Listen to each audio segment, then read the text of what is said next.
How to use Clorox Urine Remover. Man, this stuff is great, especially if you have a small puppy like we do that keeps having accidents. If you don't know where to get any of this product, I'll post a link in the description and a step-by-step instructions on what you want to do. So your first step is you want to go ahead and turn your nozzle to on. Next, go ahead and get your rags or paper towels and start trying to dab up as much as that urine as possible. You want to get as much out now as you can, especially in the grout.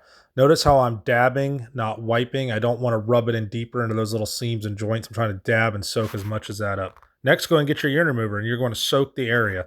You want it to be visibly damp, like enough on there where you can see the product.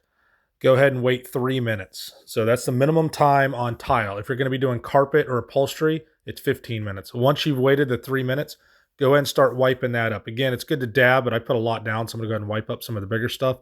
The nice thing about this product is it completely eliminates the odor, and it's bleach-free, so it's not going to stain or discolor anything.